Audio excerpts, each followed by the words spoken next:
Eh bien salut tout le monde, c'est l'arbitre. Aujourd'hui on se retrouve pour une nouvelle vidéo un petit peu spéciale puisqu'aujourd'hui ça va être une vidéo hors série. Donc je vous rappelle qu'il y a ma série sur les lois du jeu. Donc je vous mets le petit lien juste en haut à droite de votre écran, il y a la petite information qui s'affiche. Je vous laisse checker si vous voulez puis revenir juste après. Comme d'habitude, dans les commentaires n'hésitez pas à me faire des remarques. Et surtout, donc, je vous le rappelle aussi que dans la description il y aura les temps. Donc, dans une première partie, on va voir pourquoi il faut devenir arbitre, les avantages, les inconvénients, bien évidemment, avec les temps. Et ensuite, on verra comment on y vient. Donc ça va être beaucoup plus simple, beaucoup plus rapide. Et puis, j'espère que cette vidéo va vous plaire et je vous souhaite un très bon visionnage. Par rapport à un joueur, je vais parler de statistiques, mais on va dire que vous avez un peu plus de chances de monter au haut niveau. Ça, c'est la première chose. Je pense que l'arbitrage, ça peut vous construire un peu. Ça construit quelqu'un. Je pense que il faut garder son sang-froid. Il faut se faire respecter sur un terrain.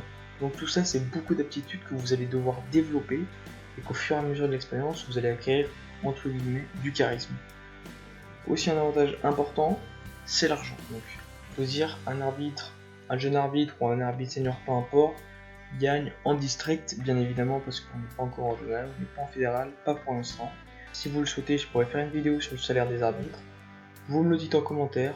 Un arbitre en district, il est payé par les indemnités kilométriques et pour le match. Pour un match senior, aux alentours de 70, donc par mois ça fait quand même 280 €, parce que vous voulez vous faire de l'argent, c'est pas la bonne chose. Dans 2-3 ans, vous êtes fini, vous voulez arrêter, vous en pouvez plus, c'est trop chiant. Et ça, c'est normal. On va aborder la seconde partie de cet épisode, donc comment devenir arbitre. Donc pour devenir arbitre, ça va être très simple. Il va tout simplement falloir remplir un formulaire, ils vont vous recontacter, ils vont vous donner une date de formation. Donc quand vous avez fait ça, ils vous recontactent et vous allez tout simplement passer une formation qui va durer environ 3 ans. Donc dans cette formation, il y aura du théorique et il y aura aussi de la pratique.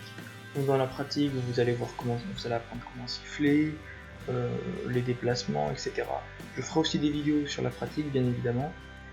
Mais la pratique est aussi incluse dans les lois du jeu. Pas tout, bien évidemment, mais il y a aussi quelques petits points qui sont inclus. Alors, je vais vous mettre le lien dans la description pour remplir le formulaire. Donc c'est pas moi qui l'ai créé ce formulaire, hein. C'est la FFF. Donc si vous regardez cette vidéo 2 ans après que je l'ai posté et que le lien est expiré, n'hésitez pas à me contacter, que ce soit sur mes réseaux, que ce soit en commentaire. Sur ce, je vais vous laisser.